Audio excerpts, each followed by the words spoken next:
ಈಗ ಕಡಲೆ ಇರಲಿ, ಹಲಸಂಡೆ ಬೀಜ, ಕಪ್ಪು ಕಡಲೆ ಅಥವಾ ಬಿಳಿ ಕಡಲೆ, ಎಲ್ಲವೂ ಸ್ವಾದಿಷ್ಟವಾಗುತ್ತೆ. ಕಾಳಿ ನದಿಗೆ ಕಾಲು ಜಾರಿ ಬಿದ್ದು ಯುವಕ ನಾಪತ್ತೆಯಾಗಿದ್ದಾನೆ.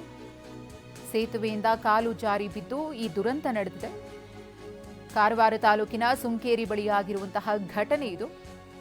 ಉತ್ತರ ಕನ್ನಡ ಜಿಲ್ಲೆಯ ಕಾರವಾರದ ಸುಂಕೇರಿ. ಇನ್ನು ಸಂತೋಷ್ ರಾಯ್ಕರ್ ನಾಪತ್ತೆಯಾದ ಯುವಕ ಅನ್ನೋದು ತಿಳಿದು ಬಂದಿದೆ. ಕಡವಾಡ ಗ್ರಾಮದ ಯುವಕ ಸಂತೋಷ್ ನಿನ್ನೆ ರಾತ್ರಿ ಸೇತುವೆ ಮೇಲೆ ಹೋಗ್ತಿದ್ದಾಗ ಈ ಅವಘಡ ಸಂಭವಿಸಿದೆ. ಸ್ಥಳೀಯರು, ಅಗ್ನಿಶಾಮಕ ದಳ ಮತ್ತು ಪೊಲೀಸರಿಂದ ಶೋಧ ಕಾರ್ಯ ಮುಂದುವರೆದಿದೆ. ರಬ್ಬರ್ ಬೋಟ್ ಸಹಾಯದಿಂದ ಹಿನ್ನೀರಿನಲ್ಲಿ ಅಂದರೆ ಆ ಯುವಕ ಬಿದ್ದಂತಹ ಜಾಗದಲ್ಲಿ ಆತನಿಗೋಸ್ಕರ ಶೋಧ ಕಾರ್ಯ ನಡೀತಾ ಇದೆ. ಕಾರವಾರ ಗ್ರಾಮೀಣ ಠಾಣಾ ವ್ಯಾಪ್ತಿಯಲ್ಲಿ ಘಟನೆ. ಕಾರವಾರ ತಾಲೂಕಿನ ಸುಂಕೇರಿ ಬಳಿ ಆಗಿರುವಂತಹ ಘಟನೆ. ಒಂದು ಕಡೆ ನಾಪತ್ತೆಯಾದ ಯುವಕ ಸಂತೋಷ್ ರಾಯ್ಕರ್ ಫೋಟೋವನ್ನು ಕೂಡ ಗಮನಿಸ್ತಾ ಇದ್ದೀರಿ. ಸೇತುವೆ ಮೇಲೆ ನಡೆದುಕೊಂಡು ಹೋಗಬೇಕಿದ್ರೆ ಕಾಲು ಜಾರಿದೆ. ಕಾಲು ಜಾರಿ ಬಿದ್ದು ಏಕಾಏಕಿ ಆತ ನಾಪತ್ತೆಯಾಗಿದ್ದಾನೆ. ಈ ಕುರಿತು ಮತ್ತಷ್ಟು ಮಾಹಿತಿಯನ್ನು ಕೊಡ್ತಾರೆ ನಮ್ಮ ಪ್ರತಿನಿಧಿ ಸೂರಜ್. ಸೂರಜ್, ಶೋಧ ಕಾರ್ಯ ಹೇಗೆ ನಡೀತಾ ಇದೆ, ಹೇಗಾಯಿತು ಈ ಘಟನೆ ಅಂತ ಹೇಳಿ. ಖಂಡಿತ ಮಧುಶ್ರೀ, ಏನಂದ್ರೆ ಉತ್ತರ ಕನ್ನಡ ಜಿಲ್ಲೆಯಾದ್ಯಂತ ಕಳೆದ 4-5 ದಿನಗಳಿಂದ ಬಹಳಷ್ಟು ಅಬ್ಬರದ ಮಳೆ ಸುರಿತಾ ಇದೆ. ಆ ಹಿನ್ನೆಲೆಯಲ್ಲಿ ಉತ್ತರ ಕನ್ನಡ ಜಿಲ್ಲೆಯಲ್ಲಿಯೇ ಜನ್ಮ ತಾಳುವಂತಹ ಕಾಳಿ ನದಿಯು ಸಹಿತ ಉಕ್ಕಿ ಹರಿತಾ ಇದೆ. ಅಷ್ಟೇ ಅಲ್ಲದೆ ಪ್ರಮುಖವಾಗಿ ಸೇತುವೆ ಮತ್ತೆ ನದಿ ತೀರದ ಮತ್ತು ಸಮುದ್ರ ತೀರದಲ್ಲಿ ಮುಂಜಾಗ್ರತಾ ಕ್ರಮಗಳನ್ನು ವಹಿಸಬೇಕು ಅಂತಾನೂ ಸಹಿತ ಈಗಾಗಲೇ ಜಿಲ್ಲಾಡಳಿತ ಸೂಚನೆ ನೀಡಿದೆ. ಆದರೂ ಸಹಿತ ನಿನ್ನೆ ರಾತ್ರಿ ಸಂತೋಷ್ ರಾಯ್ಕರ್ ಎಂಬ ಹುಡುಗ ಸುಂಕೇರಿ ಸೇತುವೆ ಮೇಲೆ ಹೋಗ್ಬೇಕಾದ್ರೆ ಕಾಲು ಜಾರಿ ಬಿದ್ದು ಕಾಳಿ ನದಿಗೆ ಬಿದ್ದಿದ್ದಾನೆ.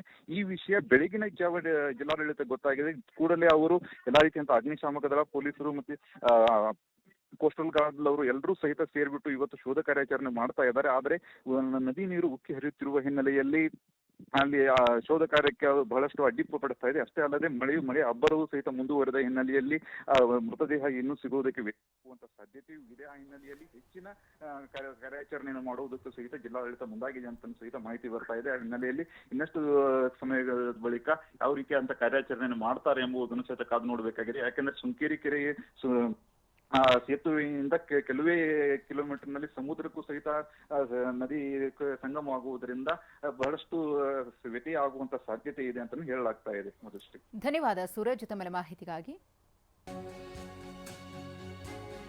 ಇನ್ನು ದೇವಾಲಯದ ಬಳಿ ಗೋಡೆ ಕುಸಿದು ಮಹಿಳೆಗೆ ಗಾಯವಾಗಿದೆ. ಭಾರೀ ಮಳೆಯಿಂದಾಗಿ ಗೋಡೆ ಕುಸಿದು ಬಿದ್ದಿದೆ. ಹೂ ಮಾರಾಟ ಮಾಡುತ್ತಿದ್ದ ಮಹಿಳೆ ಮೇಲೆ ಗೋಡೆ ಬಿದ್ದಿದೆ. ಅದೃಷ್ಟವಶಾತ್ ಸಣ್ಣ ಪುಟ್ಟ ಗಾಯಗಳಿಂದ ಆ ಮಹಿಳೆ ಪಾರಾಗಿದ್ದಾರೆ. ಪುತ್ತೂರಿನ ಮಹಾಲಿಂಗೇಶ್ವರ ದೇವಾಲಯದ ಬಳಿ ಆಗಿರುವಂತಹ ಘಟನೆ ಇದು. ಈ ಮಳೆಯಿಂದ ಆಗ್ತಾ ಇರುವಂತಹ ಅವಾಂತರಗಳು ಒಂದೆರಡಲ್ಲ. ಗಮನಿಸ್ತಾ ಇದ್ದೀವಿ ಯಾವ ರೀತಿಯಾಗಿ ಆ ಗೋಡೆ ಕುಸಿದು ಬಿದ್ದಿದೆ ಅಂತ ಹೇಳಿ.